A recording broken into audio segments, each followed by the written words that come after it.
Today we are going to make some Pysanky eggs using either crayons or oil pastels, and we're going to create a watercolor resist.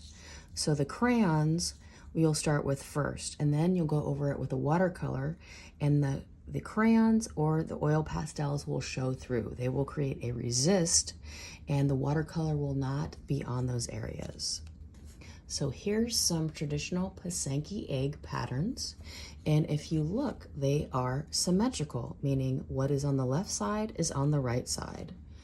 What is on the left side is on the right side, and a lot of the patterns are symmetrical. Here's another example. So we're going to make a pattern that is symmetrical. You already have your Pysanky symbols and patterns, and you can use that as a guide when you are designing your egg. I'm going to start with the butterfly, and I'm going to use my oil pastel, and I'm going to do the body of the butterfly, and then I'm going to do its wings and the inner wings, and I'm going to do the butterfly here on the other symmetrical side and the wing. And now I'm going to do its antennas. And next, I like the wheat symbol, so I'm going to add some wheat symbol. I'm going to do that in a yellow color. And I'm going to make a vine on the right side and the left side. And I'm going to add those wheat leaves to it. And you can design your egg however you want. I'm going to make mine symmetrical, and these are the symbols I'm going to use on mine. So I have the wheat, and what else do I want to add? I think I want to add a flower. So I'm going to put a flower here and a flower here, and I'm going to do the wavy line around it.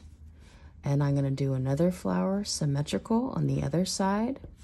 And I think I'm going to color in the center, because that will act as a resist for the watercolor, meaning the watercolor will not fill that in. Now, what else can I do? I think I want to do a triangle with some dots. And I'm going to make those dots symmetrical. And then I see there's some space here, so I'm going to put another triangle, and I'm going to put a triangle on this side. And I have some additional space. I'm going to color in the butterfly with some of my yellow. And I think I want to add a little bit of a mesh pattern. So I'm going to do some diagonal lines going this way, and then I'm going to do some diagonal lines going the other direction. And I'm going to do the same thing on the other side, because I want mine to be symmetrical. So the design is the same on both sides. Now I have a little bit of space here, and I think what will look nice is a heart. So I'm going to put a heart on this side and a heart on this side. And I've got a little bit of space here, so I'm going to do another flower here. I'm going to do the round flower with the dot in the middle, and I'm going to put some swirls around the outside. And you can fill in as much as you want. If you want to make a checkerboard pattern here with the mesh, you can. So I'm going to make a little bit of a checkerboard here. And checkerboard, you're filling in every other square or diamond. Okay, so now I have some designs. I'm going to add another triangle inside here to make it interesting, another triangle in here. And let me see, what else can I add? I'm going to add a couple circles over here, and some circles over here. And I'm going to fill up that empty space. So now I'm ready for the watercolor part.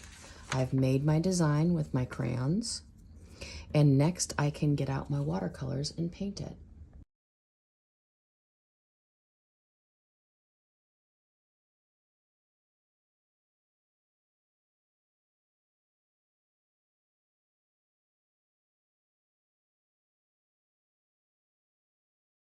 So now I'm done painting my Pysanky egg. As you can see, the watercolor resisted. It didn't go in the areas where the wax crayons were. So it also, if you notice the colors, if you use complementary colors, so blue and yellow are at the opposite ends of the color wheel. If you use those, your designs will be brighter. Okay, if you use colors like orange and blue, purple and yellow, and red and green, those colors will be very bright. I also used some black watercolor down here with the yellow that made it stand out more. So once your egg is dry, you can cut it out. Cut out the egg shape. Have fun.